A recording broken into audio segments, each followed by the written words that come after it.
Erin was on her first week of work in Hamburg, New York. Her family had recently relocated from Pittsburgh because her husband Henry got a great opportunity. She agreed to the move despite their 4 children's dismay. Erin, for God's sakes, what do you mean they're missing? Her husband hollered after listening to his wife's worried explanation.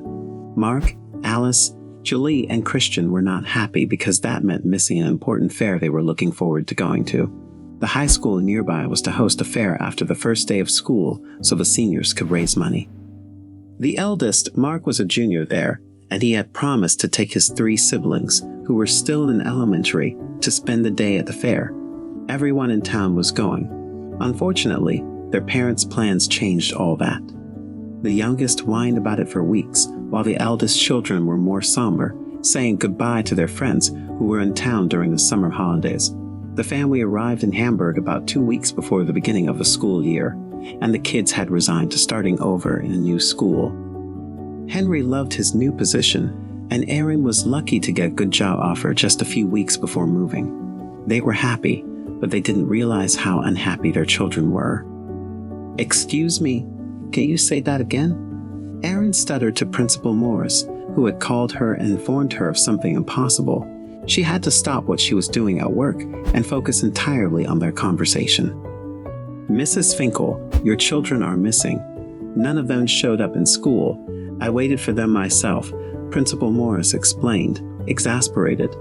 No, my son, Mark, drove them to school. I saw them leave this morning." Erin had seen Mark leave with all his siblings, but she had no idea if they had actually shown up in school. "Well, I don't know if Mark made it to the high school. I can call my colleague and ask. But your younger children aren't here," Mrs. Morris confirmed in a frustrated voice. I'll make some calls," Erin said after a few minutes of complete shock and tense silence. She hung up quickly and dialed Mark's cell phone. He didn't answer. Of course, he won't. She thought of leaving a voicemail, but kids his age didn't listen to voicemail. She texted him instead. "Mark, where are you?" None of her other kids had phones because she didn't want them to be hooked on technology. Maybe that was a mistake now, she thought. She had to call Henry. "Erin, for God's sakes, what do you mean they're missing?" Her husband hollered after listening to his wife's worried explanation. "I don't know where they are. They're not at school. I just got confirmation that Mark is not at the high school either," Erin said. "I'm going to ask for the rest of the day off. Please ask for one too and help me find them." Erin got home as quickly as she could.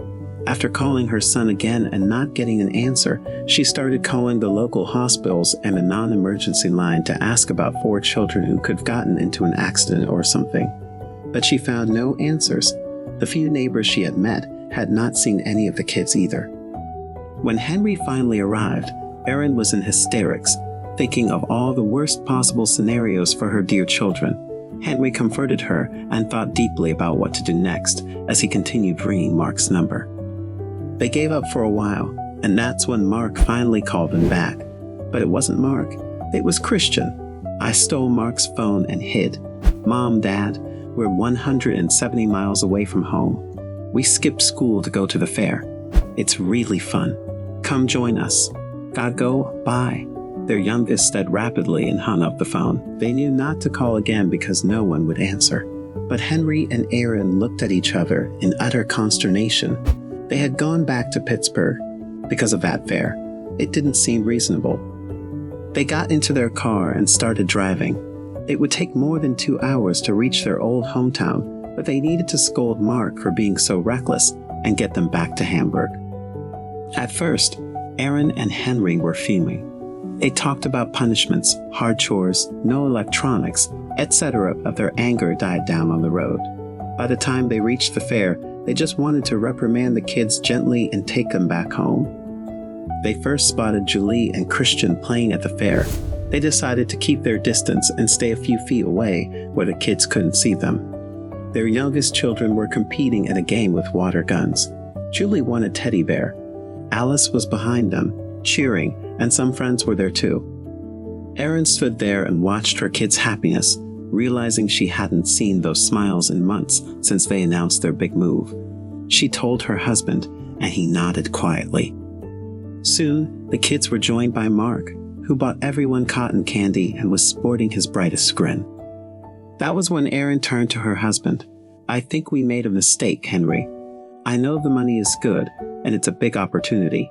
But this place is their home," she said, reluctant but honest. Henry had been raised to believe that the man was the head of a house, and his decisions were more important. Erin supported him fully in this matter, but maybe they should have listened to their children's wishes. She didn't know what Henry would say now. "I think you're right," he finally muttered, and Erin's eyes moistened with tears. She kissed his cheek and gestured for them to join the kids. All four showed guilty expressions as soon as they saw their parents approaching. They were waiting for yelling, scolding, punishments, and more. Instead, Erin kissed each of them and said, "Let's go get some hot dogs." The kids were shocked, especially when their usually uptight dad added, "and some funnel cake." Erin and Henry mostly scolded their eldest later that night, but they were no longer angry, so it was a gentle reprimand. They returned to Hamburg for a while because Henry had signed a contract, but a year later they were back in Pittsburgh so that Mark could spend his senior year in his hometown. They never made any more decisions without taking into account what their children thought. That's the story. Thank you for listening to it till the end. Don't forget to subscribe, like, and click on the bell not to miss out on new videos. Have a good day.